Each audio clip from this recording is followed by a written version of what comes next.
Pushkin. From BBC Studios and Pushkin Industries, this is Big Lives. I'm Emmanuel Dzotsi. I'm Wright. And on this show, we take an icon and we look at their impact on our culture using the treasure trove that is the BBC archives. And today, Kai, we're going to do something a little bit different. Okay.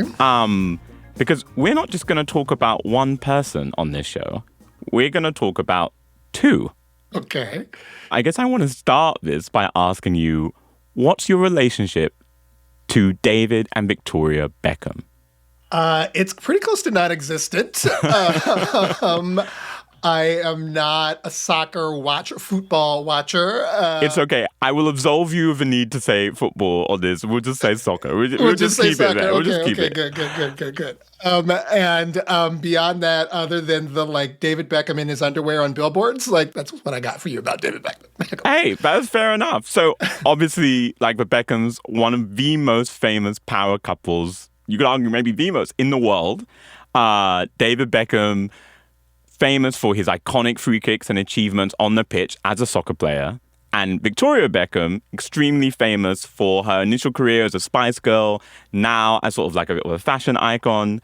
And right now, with the World Cup going on, I don't know, I've just been reminded how big they are. Right. Every once in a while, I forget. Right. And every 4 years, like clockwork, when the World Cup rolls around, the universe deigns to remind me, these guys are phenoms.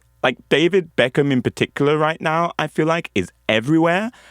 He's in so many ads. I was watching a match last night, and just in the course of what I was watching, I saw him in a Pepsi ad. I saw him in a McDonald's ad. I think I saw him in a Lenovo, that laptop company ad. Was he wearing clothes in these ads? He was, actually. That's a shame. Yeah, well, what could you do? David Beckham is one of the most marketable faces in the world, even before you get to soccer. And then when it comes to soccer, he's miles ahead of so many people. Right. And that's the case, even though he's been retired for quite some time at this point. He actually just became Britain's first sporting billionaire. Really? I didn't know he was a billionaire. Yeah. He's a billionaire. Yeah, that is how big his brand and enterprise is at this point. Which seems wild, but the thing I'm always reminded of at the same time every World Cup is that, David Beckham's fame, and by extension, Victoria Beckham's fame, the Beckham's fame and marketability, it wasn't always inevitable. My first memory of a World Cup, and I would say, honestly, one of my first memories, period, in life, is of the 1998 World Cup in France. I was 4 years old, and one of my first memories in life is of England losing in that tournament, in the knockout stages of it, to Argentina. And I remember the big scapegoat for that loss was David Beckham. Oh. He was blamed almost single-handedly for that loss by large sections of the British press, by massive sections of the British public. Oh, yeah, it was... It's hard to put into words how much, a whole country turned against one man. And he got blamed for it because he got sent off during the match. He got a red card, which meant England had to play the rest of that match with 10 men. But here's the thing. He went from that low point of literally being, at one point, one of the most, if not the most hated man in Britain, and turned it around. And he turned it around basically by becoming one of the best players in the world in the next 2 to 3 years. And that was a story that I knew and know. But recently, going through the BBC archives, I realized that there's this other thing that happens in that time period that helped rehab David's image in those years. Or rather, someone that happened, which is Victoria. She... And it's funny because, I don't know, in my mind, even going back then, they're paired together in the infamy of that moment. But when I looked back, I was like, oh, she herself won over the British public through a series of different television appearances on the BBC. And I want to tell that story today, Kai. Fascinating. Because I think it tells us a lot about a particular kind of power that the Beckhams possess that has been used at this point, all these years later, to reshape whole economies across the globe. Ooh, I'm sitting up straight. You got my attention. All right, but I feel like folks need to know two things as we get into this. One, Emmanuel, you are a diehard soccer fan. Yes. Right? Whereas I have probably never watched an entire match in my life. So you're going to have to do some hand-holding to the degree that this is about soccer. But otherwise, I'm in. Hey, we've got it. I've got you. We're in for it. So we'll get to it after the break. David is, I call him golden balls, now, because, I mean, he's like, because now, is that going to be golden balls, Beckham, eh? Is it good in that one?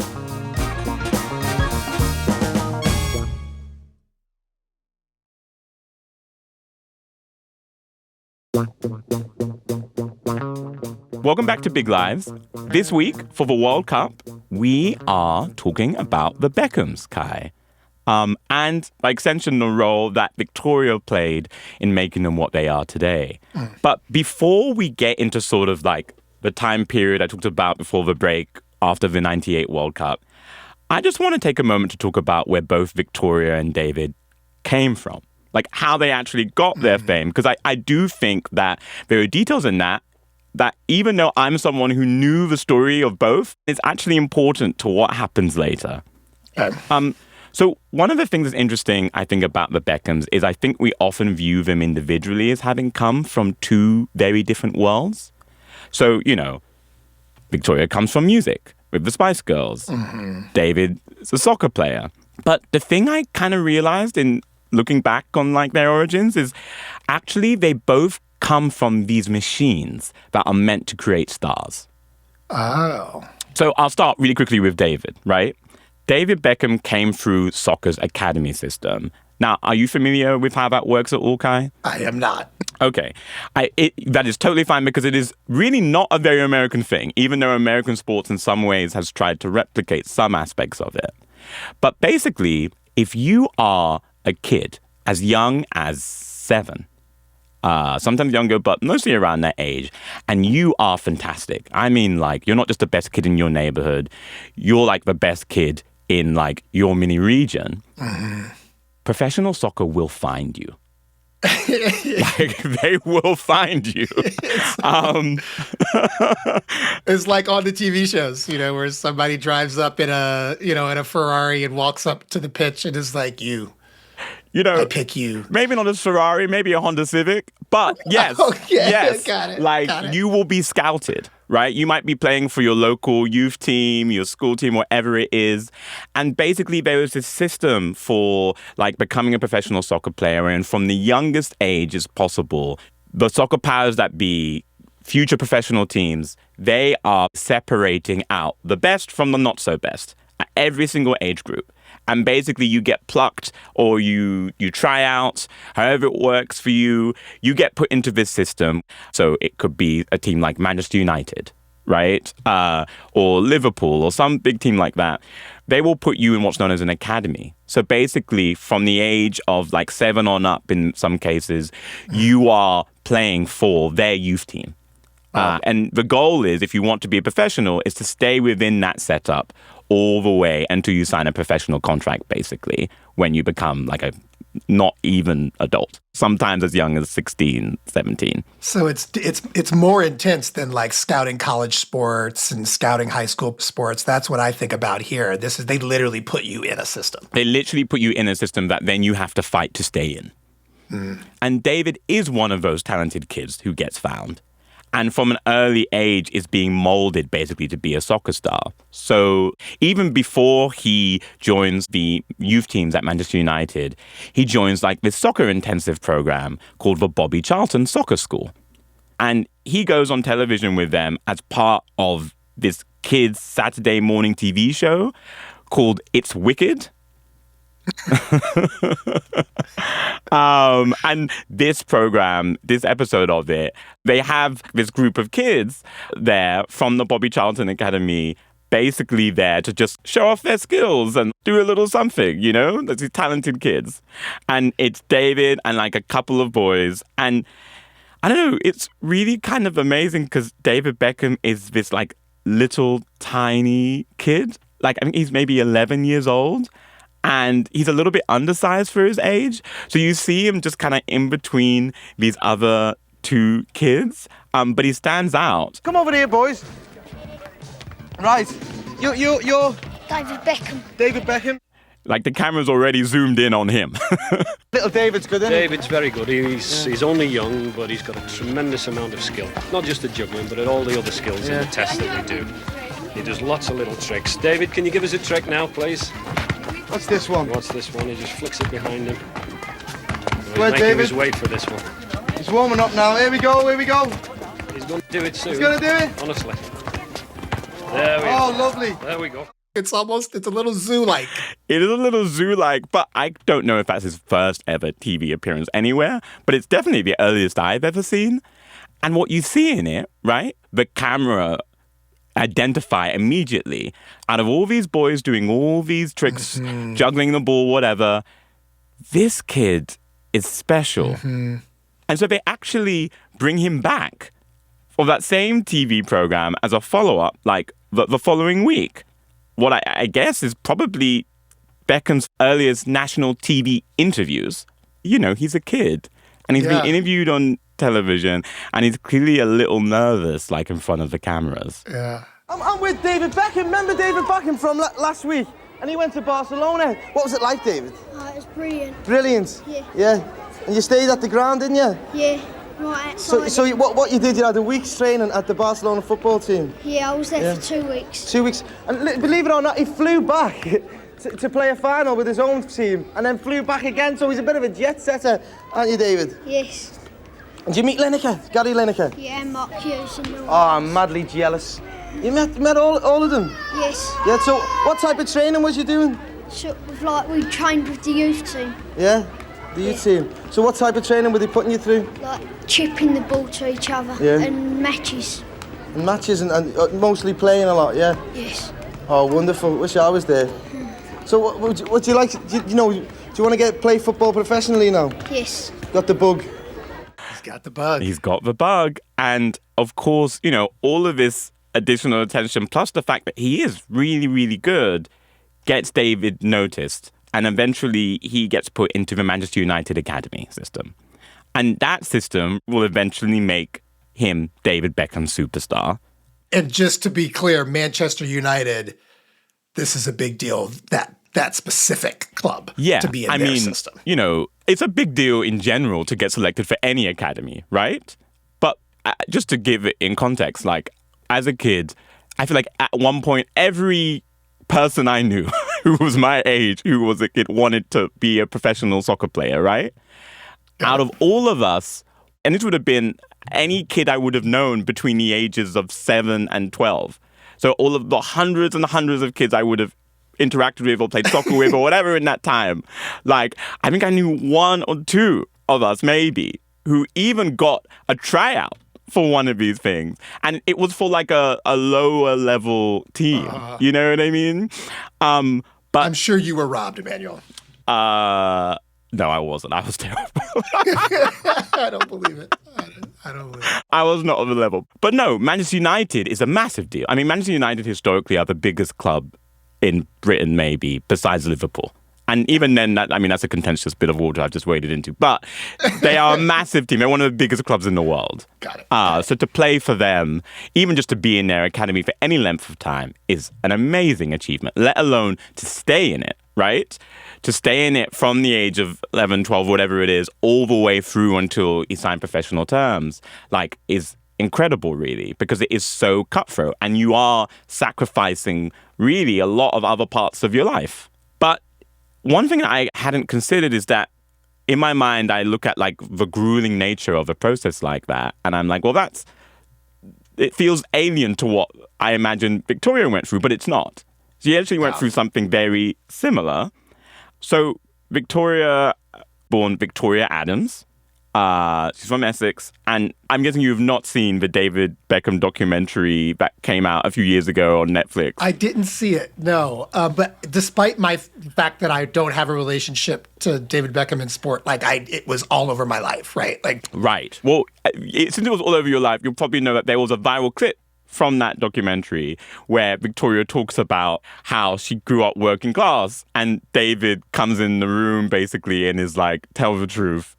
And it comes out that her dad owned a Rolls Royce. So that's what you need to know basically about her upbringing. I do think it is more complex than that clip later on. What you need to know at this point is Victoria from a young age, she was interested in dance, but also just really interested in theatre. And I'm just going to play you a clip of her talking about her childhood from an interview she did with a big media personality called Ruby Wax back in the 90s. I was bullied a lot at school. Bullied in what way? Yeah. Like tortured? Yeah. I mean, not physically beaten up or anything, but I think children are really, really mean. Really mean? Yeah. Especially if you don't have a defense. Yeah, exactly. And, I suppose at school I did work hard at school. At night time I was going to do my dancing classes, and that's just not the cool thing to do, I suppose, when you're a kid. So you never ended up prom queen at the end? No. It should end happy like that. But I think it did, even without being prom queen. Yeah. Did they think you were snooty? Oh, people still do think I'm snooty. Can't think why. I can't think. Are you snooty or just have a... I'm not. I think a lot of the time it's because, I don't smile a lot, in pictures, that kind of thing. Yeah. So people automatically think that I am. Yeah, they project a lot on you. Yeah. But you have a very sultry kind of look there. Did you practice in front of the mirror when you were a little girl? No. Honestly? Honestly. Okay. You have a very sultry kind of look there. I know. But she does. I think one of the things that is striking about Victoria Beckham is she has this face that it's not expressionless, but it does belie some sort of performance in some way sometimes without being a performance. It is sultry. One might even call it spicy. Yeah. And I don't know, I feel like that often gets talked about insofar as right, she's a pop star and is fashionista, icon sort of person, and so she's serving, right? But I feel like listening to that tape, this was the first time that I realized, but also she's a theatre kid. A failed theatre kid. Which that somehow made a lot of sense to me. Right. But, okay, even though she's interested in theatre, in 1994, Victoria sees something in the paper, and I've actually just emailed it to you, Kai, if you want to open it and describe it. All right, wait a minute here. Wanted. It looks like an old-fashioned, wanted poster. Wanted, it says on the side. And then, are you R.U. Mind you, are you 18 to 23 with the ability to sing, dance? Are you streetwise, outgoing, and ambitious and dedicated? Heart Management wants you to come audition. Look at this. Right. So this is a notice for a series of auditions for the group that will become the Spice Girls. Really? Yes. So shut up. This is it. This is how they started recruiting. This is how they started recruiting. And I want to take a moment to talk about it because this is an era in the early 90s, and to be honest, I don't know how it worked in the States necessarily, but I can tell you, in the UK, it was this era where management companies, record companies were consciously creating girl and guy groups to try to be the next big thing. And they were doing so in a way that was not at all a bunch of people coming together in some parent's garage. You know what I mean? That's not what it was. Here's a clip of this guy, Simon Fuller, who would famously go on to be the Spice Girls manager, just talking about what he was looking for and thinking about in terms of a girls group at that time. There were no girl bands at the time, and I thought, well, there's a gap in the market and I'd be interested in meeting them. And they were like a whirlwind. What blew me away was their enthusiasm, their energy, their ambition. The power they had together was impressive. And it sort of, to me, represented something that I'd sensed at that time. Girls were more confident and more outspoken and dynamic. And these 5 girls I didn't know reflected a spirit that I had detected coming. They wanted to be the biggest group in the world. I wanted them to be the biggest group in the world. I wanted to push all the boundaries, all the limits, and define what you could do with a modern pop group. It was a marriage made in heaven. I'm just stuck on that. This is how the Spice Girls came together. It just seems so old school that there's a newspaper ad with open auditions, like bring your sheet music and backing cassette, and that's how they found the Spice Girls. Yeah. I mean, I think there's a combination of romanticism in it, right? Like, even just listening to them, there's a little bit of romanticism, but also, there is also, I think, just a practical thing, which is like, they're looking for a specific combination of things, right? These talent companies are trying to manufacture a successful group that'll get a record deal and will be commercially viable. And they have a recipe for what they think will make a hit band. But I think it's partly based on, like, the bands of old, like the Beatles, right? Where, each sort of person gets sort of packaged and presented to the public in a certain type of way, right? You've got Paul, the sort of outgoing frontman. You've got Ringo, the happy-go-lucky drummer. Like, whatever the pitch is, they're thinking about putting together a band in that sort of way. And they're trying to find the people who will fit these different sorts of archetypes. And so Victoria goes for an audition with, like, hundreds of other girls who show up. And eventually, after rounds and rounds of auditions and then months and months of training, they end up with this group of women that will be the Spice Girls, right? Imagine being the person who saw this ad and was like really talented and thought, I'm going to do that, and then was like, I'm going to get my hair cut that day. I can't make it. Right, because you're just like, I don't know. One of my cousins had a similar experience with open auditions for the Harry Potter movies. In the UK in the late 90s, which were done in a very similar way, where to fill a lot of those roles, they really just did open auditions. But anyways, Victoria is one of these women. When she auditioned, she actually performed Mine Her from Cabaret. Yeah. Just a shout out to the episode we did about Liza Minnelli. Liza Minnelli. You can listen to. I love me some Cabaret. Mm-hmm. But she's a theater kid, to your point. So, of course, she did Cabaret. Right? Exactly. And the management company folks, what they see in that, right? Because that number, Mine Her, is one where you have to have as much personality in your performance. And that works to Victoria's advantage because they see that she can dance really well, but they're also just like, oh, this young woman has a kind of sophisticated vibe thing going on. And that could be cool. So they put her into the group. At first, this group is called Touch, but they changed the name to the Spice Girls because of a song called Sugar and Spice. But the whole point of the name, as I'm sure you know, is that all of these women are sort of leaning into these very different, carefully curated personas. I'm just going to play you a little bit of this clip for you. We're called Spice. 5 individual flavours and personalities. We don't dress the same. Vicky, I thought, was very sexy. She had a handbag and was always, trotting along. Melanie Chisholm. I'm a bit boyish. She cracks her knuckles. I thought Jerry was a complete mad case nutter. Sam was really sweet. Melanie Brown, she's completely mad for it. I want her mad. The bigger, the better. So you can hear there, like, even the way they're talking about themselves, right? Everyone has a different personalities. And some of them are interesting from a marketing perspective, to put it lightly. Like, like you've got Mel B, who is like the black girl, basically, of the group. She's named Scary Spice. Presumably because she has a big personality, you know what I mean? There's Jerry Halliwell, is like the ginger one, and she's Ginger Spice. You got Emma Bunton, who's like Baby Spice because she presents as innocent. Mel C's Sporty Spice, who's like supposed to be the white working class girl. Like, you have all of these different people, and then you have Victoria, Posh Spice. All of this presentation, plus the music they actually produce, works. Like, they come out with the song Wannabe. It's fun. It's fun music. So fun, which is just like a phenomenon. And to be honest, until I went back in the BBC archives, I had kind of forgotten what that whole era was like. You heard it a little bit in that clip we just played, but there is like so much energy coming at you from all of them. And I think I kind of forgot also, right, they're all pretty young. Yeah. Like early 20s. Peers with the people they're being marketed at. Definitely. And I just want to play you this clip of them on a BBC radio show, sort of right after Wannabe reached #1 on the UK charts, just to give you a sense of that kind of energy. Hello, girls of Spice. Hello!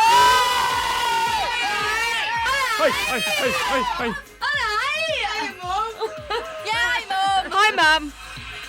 I don't say that. Yeah, that's a sort of a noisy start. I think they know we're here now. You know, so, yeah. When you do my roadshow, which is a week today in Southend, we don't need an audience. Don't bother to turn up anyone. Don't bother to turn up to Southend. Because the Spice Girls are enough.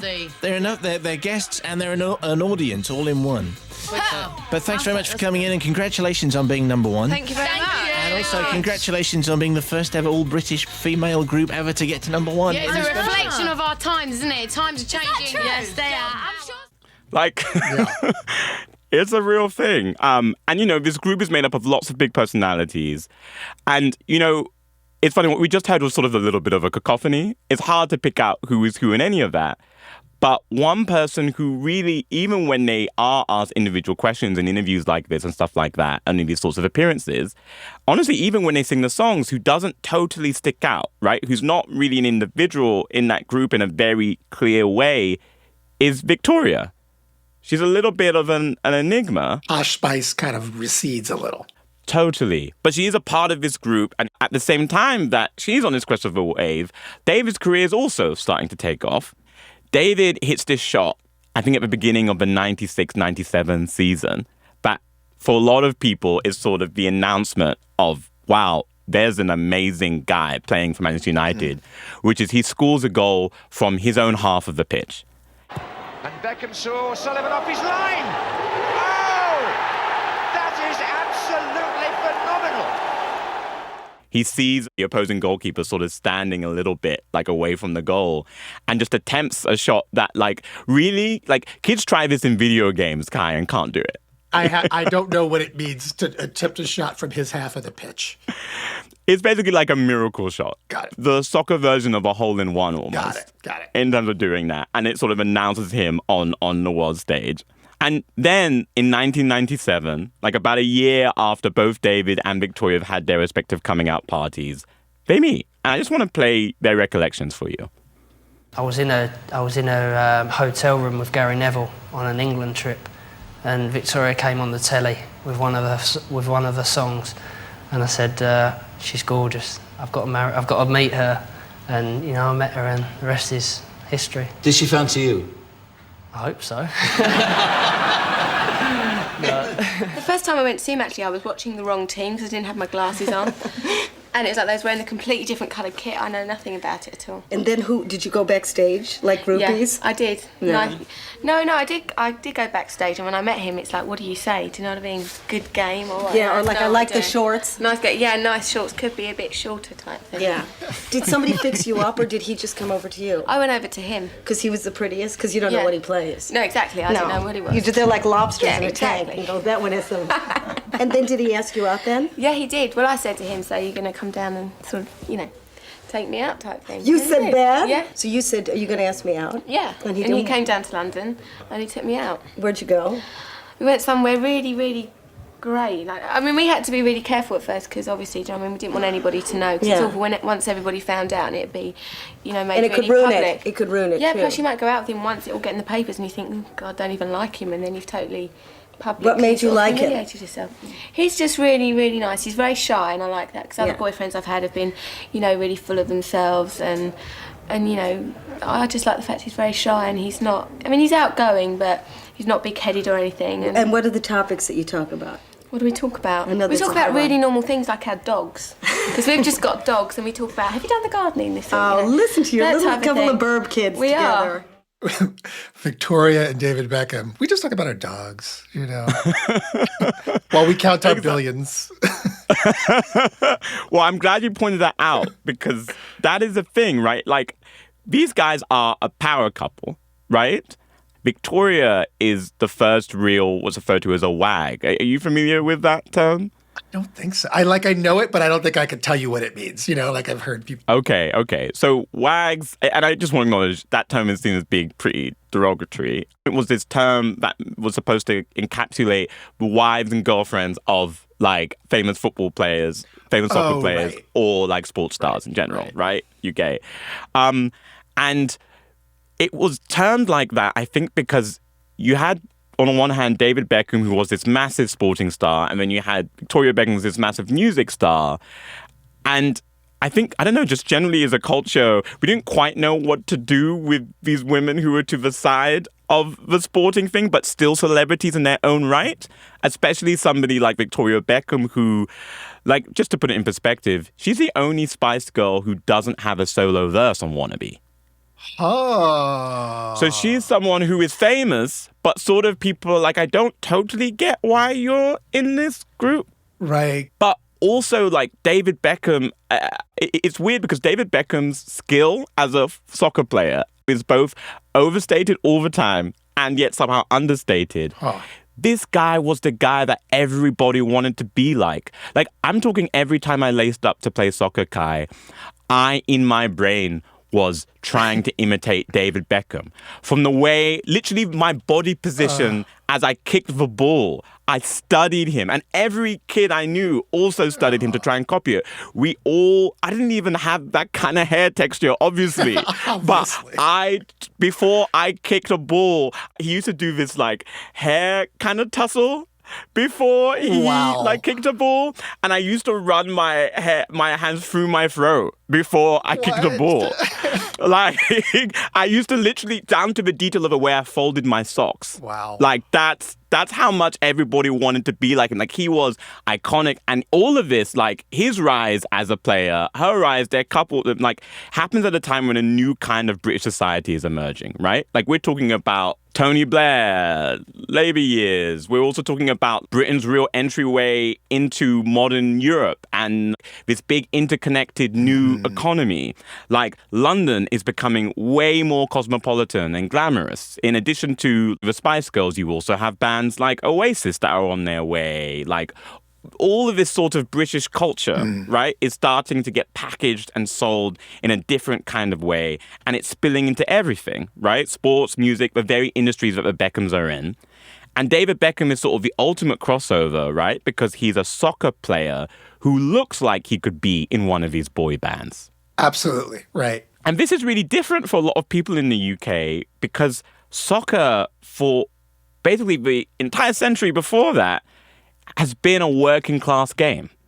Oh, right? I see. Right. Like, the English public, in large part men, going to these pubs, to stadiums every weekend, you know, are like the sort of people who are working class, and the people they're watching, right? Their heroes on these pitches are people who, if they weren't playing, if they hadn't been sort of plucked by that star machine, the academy system, if they hadn't made it, would be working on a building site somewhere with their fans. Right. Like, that's the sort of relationship. Not fashionistas. Not fashionistas. And yeah, David is not that, right? But what's also confusing is right from the beginning, this guy seems bigger than soccer in a lot of ways. Like you said, he's interested in fashion, for example. So even as he's still relatively young in his career, he's getting all these endorsements, all of these commercials, all of these things that haven't really been seen in that kind of way in the UK before by a professional soccer player, especially by someone who's still young in his early 20s. And it's in that kind of context, right, that you have this so-called pretty boy who goes to the World Cup in 1998. Oh, and screws it up. Screws it up is right. So, just to tell you the story, England are in the round of 16 against Argentina.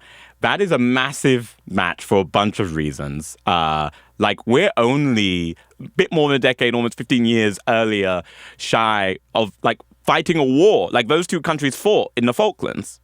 Fair. So there's geopolitical tension in that fixture. The last time the two sides met in a World Cup, in the 86 World Cup, is when Maradona really embarrassed the English. First by, like, in infamous way, he cheated by scoring a goal with his hand that didn't get called, and then decimated them just skill-wise as well. So English people are wanting a bit of revenge for losing that game. Argentinians kind of hate England anyways because of a war. It's a really intense, like, encounter. And the game is super open, lots of goals flying everywhere. And at a moment when it looks like England are doing fairly well, honestly, David Beckham is cynically pushed to the ground, basically, and fouled by an Argentinian player, this guy, Diego Simeone. And he's won the foul. Everyone thinks that's it. But David, while he's on the ground, sort of kicks out at this Argentinian player. Honestly, it's not even that bad. But he loses his cool a little. He loses his cool, and David gets sent off. England go to 10 men. And even though a lot happens after that to make them lose, you know, like there are other mistakes that are made, like there's a penalty missed in a shootout. Ultimately, like, everyone focuses on that moment. I'm just going to play you some of the coverage from right after that match. And a red card for David Beckham. Childish, petulant, selfish, irresponsible. Ooh. Some of the politer adjectives used today by fans and football pundits to describe David Beckham. This was the beginning of the end for England's World Cup hopes and the start of a long period of soul-searching for the 23-year-old Manchester United midfielder. The footballer David Beckham has arrived in New York to be with his girlfriend, the Spice Girl Victoria Adams. Beckham refused to speak to waiting reporters about his sending off during England's match against Argentina on Tuesday. Yesterday he issued an apology, saying he was deeply sorry for his behaviour. People hate him. I mean, in a very specific way, too. Childish and selfish. And, like, here he is with his girlfriend, the Spice Girl. Mm-hmm. So there's this tie to what you were just saying about, like, he's a different kind of soccer star, and suddenly people are like, oh, you think you're too good for us. Totally. Like, also British people, what do I say about that? I mean, we have this ideal about what we want to see from our soccer players, right? Like, we want these, like, heroic seeming, what we call Roy of the Rover type players, right? Like, we might not be the best, we might not be as skillful or as sexy as Brazil, but we'll work hard, we'll hustle. You know what I mean? All of this stuff that, you know, not to be too grand, but I do really think is a part of the British identity, or at least the English identity, coming from the Second World War, of just sort of like, when the chips are down, we go for it. We rage against the dying of a light. And all of these mean that it's okay for England to lose, but everybody has to lose heroically. Right. You can't be petulant. And now you have this wannabe underwear model dating a pop star who's, like, petulantly kicked out at somebody. And yeah, I just want to play you this news report right after he was sent off. TV commercials in the World Cup intervals add to the bank balance. Wages, adverts and sponsorship have netted him more than £8 million a year. The high living doesn't stop there. He's engaged to Spice Girl Victoria Adams. It's a lifestyle his fans haven't begrudged him until now. I mean, he was making £8 million a year already. Yes, and people are upset. But just to give you a scale of how upset people were, because I still don't think I've really covered it. The reason I remember this as a child is because, like, one London pub in particular hung him in effigy. Oh, my God. Like, that's the level of hate we're talking about. It's a lot, Emmanuel. That's a lot. It is a lot. It is a lot. But I don't know how to explain how much soccer means. You know what I mean? Right. And I really do feel like Britain is changing. There is some resentment around how Britain is changing. There is right now as we speak. Right. You know what I mean? But there was definitely then too. And I can't help but feel that part of, like, the backlash against this guy was, in a sense, also a backlash against this sort of cosmopolitan vision for what a new UK is. You know what I mean? Yeah. A UK that has modernized, that has moved on from sort of its history of industrialization. Yeah. And you're saying this boy is supposed to be our hero. It's a rejection of all of that. Yeah. In one of the earlier pieces of tape I played, obviously it's noted that he goes to NYC to be with Victoria, and she gets dragged into this hate cycle. Because remember, she's Enigma, she's Posh Spice, the sultry look, right, gets spun to mean stuck up.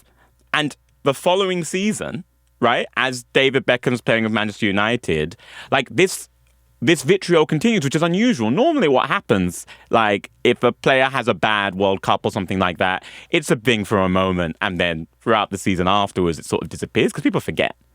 People did not forget. Everywhere he goes, David Beckham is booed, and the crowds at the stadiums for the opposing teams he's playing are saying wild things, chanting wild things about Victoria. And here's David talking about that, actually, on an episode of Parkinson. The worst kind of the abuse that you get, of course, is that which we see and hear when you play football. And again, that's gone from being the normal football abuse about, you know, you can't play and all that sort of stuff, to being very personalised abuse, which involves Victoria and involves your baby. Again, how do you, when you hear somebody say that they screaming that they hope your baby dies, which they do, that your wife's a whore, which they do, what do you feel like? It doesn't really affect me when I'm on the pitch because, you know, I'm in sort of a professional mode when I'm on the pitch and I try and concentrate on the game. But afterwards, it does get upsetting for me when people are saying these things. I've got used to, in a funny way, the stuff about Victoria because I get it every game now. The stuff about Brooklyn, I'll never get used to. I don't know why. You know, it's harder to accept. I think. Well, of course it's harder to accept. Have you ever eyeballed them? Have you ever turned around and seen the individual saying this? Yeah, there was actually an England game at Wembley. I turned around to a fan and he was screaming about my wife and about Brooklyn right to my face and wouldn't even look away. And that's the sort of disturbing part of it. You know, these fans are supporting you, or meant to be supporting you as an England player. And that sort of abuse is hurled at you. What was your inclination? I mean, you must have felt like getting over the fence and clocking him. Yeah, you do. I should have sent my dad over there because he'd like to get hold of him. But no, you know, it's hard. I am a professional footballer at the end of the day, and that's what I've got to concentrate on because if I did do something like that, it's not them that would be on the front page of the paper, it'd be me. That's for sure. And I'm the one that would get the abuse for it.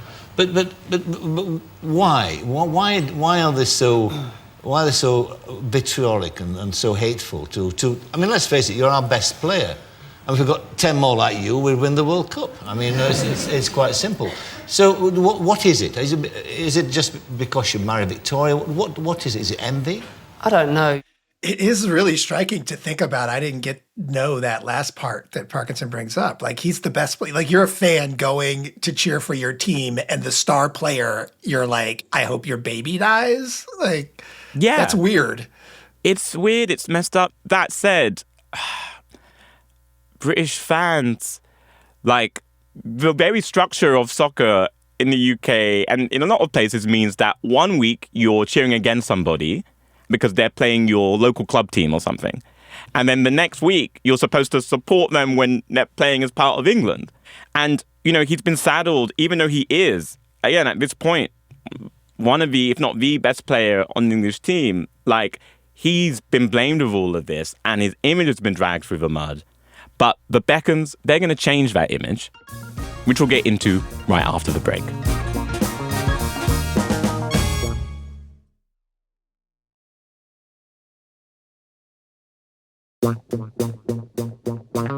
Welcome back to Big Lives. Today, we are talking about David and Victoria Beckham. And when we left off, Kai, you know, David had been sent off in that match against Argentina in the 98 World Cup. He's the scapegoat for England's World Cup exit that year. And we've come to a part of Beckham's journey that I personally, as someone who's been like a diehard soccer fan my whole life and was a kid at this time, thought I knew really well, right? Which is that the main way, as I believed it, that David Beckham got English soccer fans back on side is, well, he just plays out of his skin for them. And that is true. Like, in 1999, like, he is arguably the key player in a Manchester United side that does something that no team in English football at that point had ever done, which is they won a treble, like 3 major trophies in one season. Basically everything they could win available to them. The victorious Manchester United football squad has begun a victory parade through the city. Supporters have travelled from across the country to catch a glimpse of the first English football team ever to win the Premiership, the FA Cup and the European Cup in the same season. The headlines: Manchester United will return to a hero's welcome after winning the treble. It feels like a dream that's finally happened, but we've done it. It's the treble! Not 1, not 2, but 3! And so that moves the needle a little bit, but then he goes to England's next big national tournament. He plays at the European Championships in 2000. And again, Beckham is arguably England's best player in their opening match, but he gets booed anyways. because, you know, England does go on to lose against a very, very good Portugal side, not because of David Beckham. But anything that goes wrong now, it's David Beckham. Totally. So he gets booed and he gives the crowd like a middle finger and it gets picked up. This time, to be fair, the media doesn't jump on it as much the way that they used to, and his coach comes to his defence in this very impassioned way. The England coach Kevin Keegan has criticised some of the team's supporters for abusing David Beckham and other players after last night's defeat by Portugal. Keegan said Beckham had given his best performance yet for England. It takes a lot to remove the wind of optimism from Kevin Keegan's sails, but the sinking of his England crew last night came pretty close. And his natural ebullience was further deflated by what had happened as his players left the pitch. From the group of England supporters in the stands came a volley of sustained abuse aimed at all and sundry. Clearly upset, David Beckham reacted. He won't be punished by UEFA because, said Keegan, if the gesture was ill-considered, it was also understandable. If you'd have been in the tunnel and heard what I heard, I couldn't believe it. I just could not believe it. It was ferocious. We're now 2 years removed from the World Cup. There are clearly still limits to what football can actually do to rehab his image. He gets made England captain later that year. The iconic face of the team in that particular era. And he still has a lot of haters. But this is where I came across a couple of things that I think really make a massive impact on the Beckham's perception. And at the same time, I think helps them kind of create a template that I think, as far as the two of them exist as a brand, they still rely on. These things that I'm talking about are interviews. And the first one that we're going to get into is an interview that they do for a charity event called Comic Relief. Are you familiar with how that works in the UK, Kai? I've heard of it, yeah. Okay, so Comic Relief, I don't know if there's an equivalent in the US, but it is like a massive national television event that raises tons of money for charitable causes. Right. And as a part of that, you have all of these different celebrities and all these different ways coming on TV and doing all sorts of special episodes or sketches or what have you to raise money, right? And the Beckhams agreed to be a part of one of these sketches.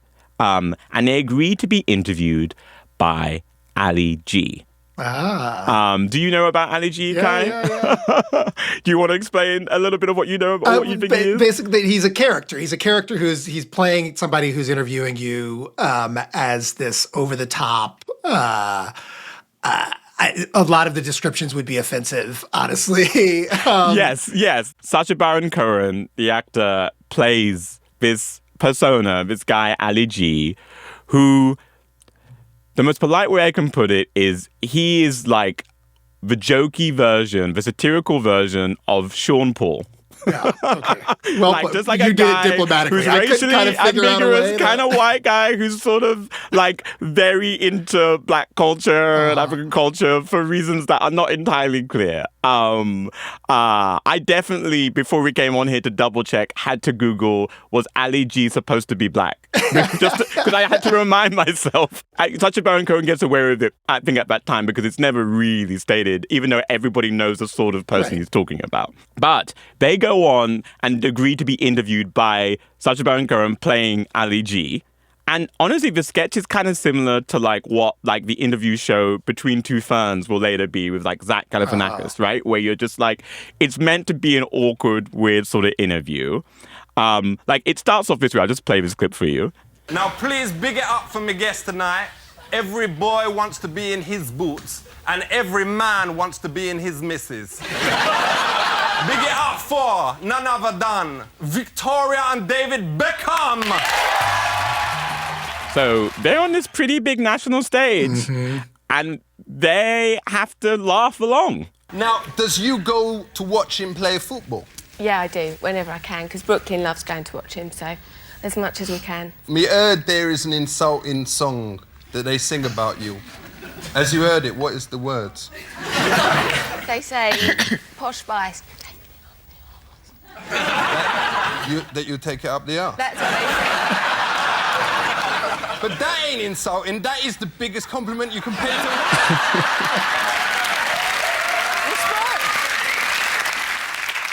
No, but seriously, does you take it up the bucket?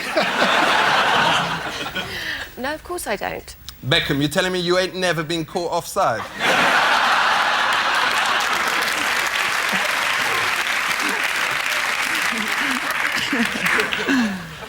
No. But me heard you was well good at getting round the back and swinging your balls in,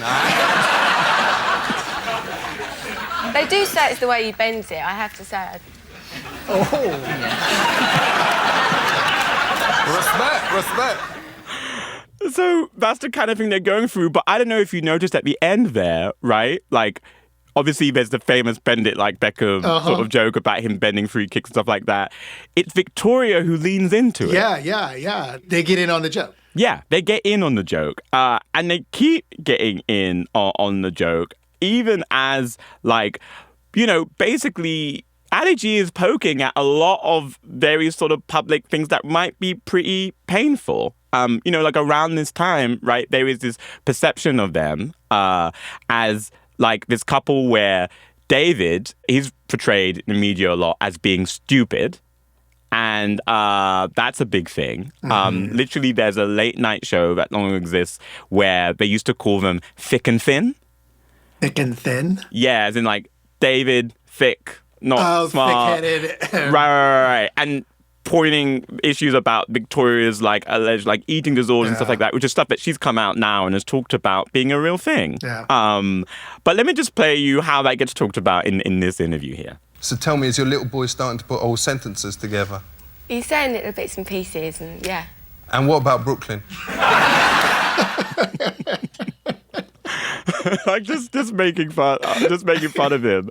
But you know, they're being good sports, right? Yeah. Like they're doing it. And Victoria's is interesting the way she leans forward because she's doing the opposite of what we've known her for, like with the Spice Girls, right? Like she's not sort of blending into the safety of like the couple that she's in or the group that she's in. She's stepping out and sort of offering herself up to be in on the joke.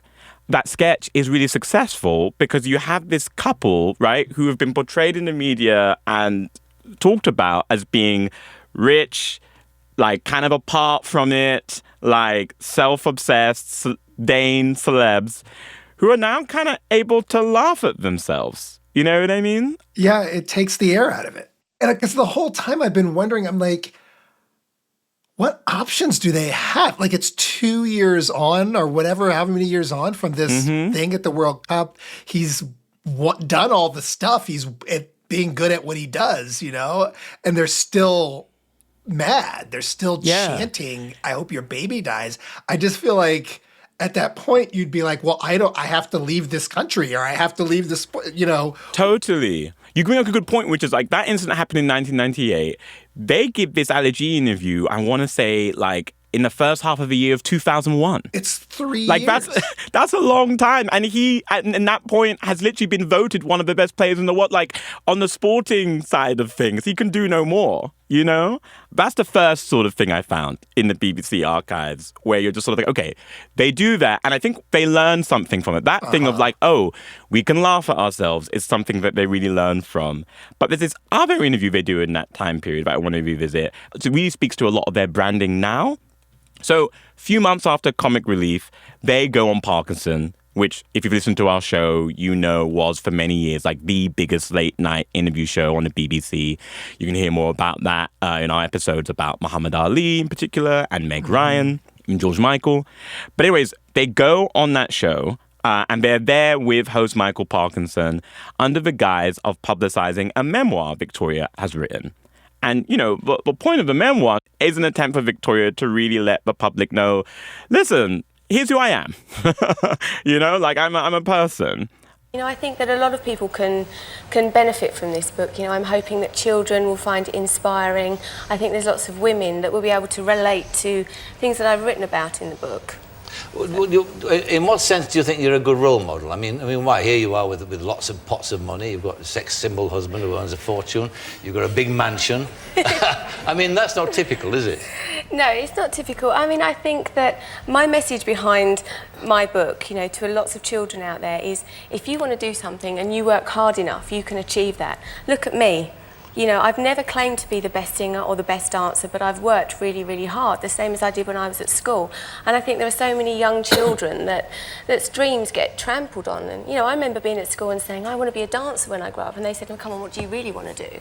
So it's me saying... Why did they say that to you? Why? Because I think that it was a bit out of the ordinary. And also, you were not the right shape, were you? You were a dumpy child. I was a bit dumpy, but you can have dumpy dancers. There's Well, nothing not wrong with yet. that. Yeah, the roly-polies. Exactly, there you go, fly me in. So, I suppose from that point of view, it is. But David, what about you? You read this book, did you, from beginning? I'm halfway through it at the moment. Yeah. I must say, At least he's honest. Still laughing at themselves. Still laughing at themselves, but crucially, that last line, at least he's honest. Yeah. That's what sells it, right? Is that sort of honesty. You can see that they've, learned from Ali G, leading to the jokes, but also you can see them realizing throughout this interview in real time, oh, the stuff that's relatable is our dynamic to each other in this marriage. Yeah. And let me just play this next part for you. What do you think, what do you want to put straight most of all? I mean, what is the thing that really annoys you about the image that the press have of you, the media? I think that, I would never complain at what the press say. I think you cannot mess around with publicity and ask when you have it and when you don't have it. But I think that people do pick up newspapers, do read things, and I think that people do paint a picture of you, and I think it's people's preconceptions. But like what? I think they think I'm a miserable cow in high heels and I just go down Bond Street all the time. Not that there's anything wrong in that, but... you know, come on. All the ladies out there know that. Any miserable cows who shop down Bond Street are watching the programme. And there's a lot of them out there. See, I always do it. Yeah, I think that, you know, it's me trying to get across that, yes, OK, so I am married to David. You know, I'm very, very lucky. But at the same time, I'd like to think that people can relate to me. I'm a normal girl. I'm a working mum. You know, I'm working very hard and I'm trying to raise a family at the same time. Do they think you're too pushy, perhaps? Is that what they think? A bit too pushy? I'm sure some people do. Why are you laughing? Shut up, David. So, like, that's the thing, you know? And then Victoria does something that you would think actually flies in the face of what they'd want to accomplish, actually, when they're in the middle of a situation where it seems like all of this is designed to kind of tamp down the press attention on them. I'm just going to play you this last bit. Do you feel that David is perhaps has a better public persona, image than you have? I think he does have now. I don't think that he did a few years ago. And I think that sometimes when you can get down and think, oh, God, why don't people understand me? Why are they saying this? Why are they saying that? What better person to look at than my own husband to see how somebody can turn all that around? I mean, David is... I call him golden balls, you know, now, because, I mean, you know, because now... Is that going to be golden balls, Beckham, eh? It's a good one, that one, isn't it? That's going to be... I know, that's one of those things I shouldn't have said, but... You get the honesty vibe again. You get the honesty vibe. Like... Totally. And the headline... you know, isn't out of touch celebrity goes on Parkinson selling new book. Like, that's not what it is. What you get is golden balls. Yeah. And, you know, after this, David Beckham fully redeems himself on the football side of things, which is he basically single-handedly drags England to the 2002 World Cup. Like, they are struggling to qualify. He scores a last-minute free kick against Greece that is held up as one of the most iconic England goals of all time. But seeing this interview, going back to it, it made me realize that a key part of Beckham's redemption arc was these interviews. Yeah. Alongside this stuff.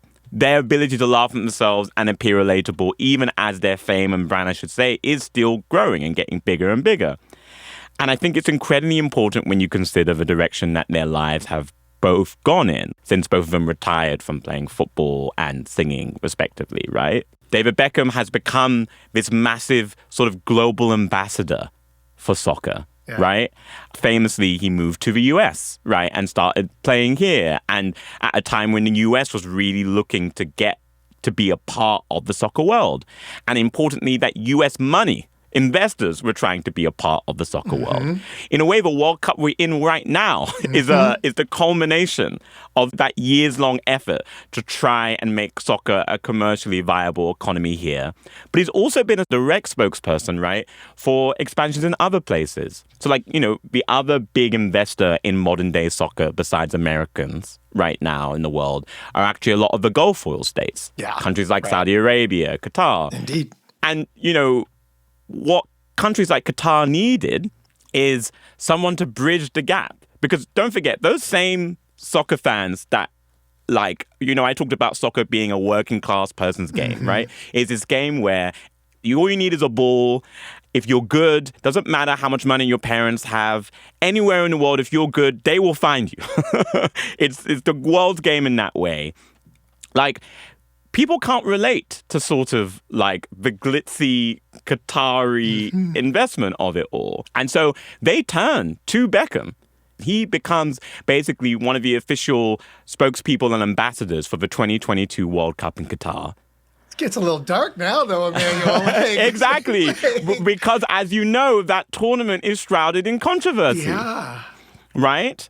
And David Beckham comes under for a lot of criticism because, you know, there are all these allegations in Qatar. One, there's like the whole FIFA scandal and awarding the World Cup to Qatar in the first place. But then there are all these allegations about working conditions, people who built stadiums being exploited, migrant workers. Not to mention Qatar's LGBTQ record, which is brought up because Beckham's been seen as a real advocate for queer people. He comes under a ton of criticism for his involvement. But you know what he does to get out of it? What you see is as they take on these roles, as Beckham takes on these ambassadorial roles, these like advertising berths he's gotten for this World Cup here in this country, which is also shrouded in controversy, right? Already. And the insane ticket prices that make it unavailable to the working class people that the sport is supposedly for. Exactly. Like, he's there. And I feel like the way he's been able to evade, I think, lasting criticism for like his role in this in the same way that he couldn't have done, right, in the 90s when he was really being charged with being a villain in that debate, right, is he leans on the lessons he's learned and the Beckhams lean on the lessons they've learned from the allergy and Parkinson appearances. So, you know, I mentioned that Netflix documentary they did a couple of years ago. His production company co-produced that, which is a whole nother conversation about the way sports documentaries are going. But the defining clip from it is a clip, right, like I said earlier, where David Beckham is teasing Victoria for trying to pretend that she's poor. That she's poor, or that she grew up working class. What you see in that moment is, I think, the culmination of that strategy, right? David Beckham is also someone who was famed after the Queen died for queuing up with the common folk to go see her. And I'm not going to sit here and cast negative aspersions on the sincerity of that. I'm sure you get a lot. But I do just feel like these are two people who are very conscious about never letting that gap widen too much in terms of how they're perceived between them and the general public. And it's successful. Brand Beckham is now $1 billion business. Yeah. He's a billionaire and I had no idea. I mean, I knew he was rich and famous, but I did not know he was in the billionaire class. I mean, you know, go soccer, I guess. I am left feeling actually with more mixed emotions about David Beckham than I had because the strategy that you're describing, I guess, worked on me, you know? Like, I don't think of him as a billionaire. I don't think of him as like separate from the people, the tattoos and all of that. And, you know, I do think of him as more of a like, you know. Oh, it's me, David. Yeah, like a great. Like that's what you think about great him. athlete who made good and is hot, you know, and leave it at that. It's the 21st century, baby. Love story built on fame and money and power. Right. So who do we have next time? Okay, well, this is one of, honestly, my favorite people, but a very similarly complicated character in their public life. Let's listen to some clips. You know, my mom was a Roberta fan. The music was always in my house. And one day, me and Praz were in the car, and the song came on the radio, and we just looked at each other, and we were like, psh. Okay. So it's a musician. It's a musician. That sultry voice, Praz. All right, here's the next. I really love black culture, you know, in all of its assets and all of its dimensions. People have tried to label me as a racist because of that. That I'm not, you know. So, yeah, and, you know, I will say that, like, it's hard to find a lot of things from her. She's not very present in the archive. These are some of the few public statements you will hear from this person. You must have some women giving you that, Lauren, yes. Yeah, and you know what? And I give it to them right back. Baby, yes. You know what I mean? Yes, sister, you know, because we're all capable, you know? So I can see on your face, you know who, obviously, from the name. Oh, I'm so excited for this. And we will have a special guest joining our conversation about it, too. So stay tuned. Big Lives is a production of BBC Studios and Pushkin Industries. It's hosted by me, Emmanuel Dzotsi, and Kai Wright.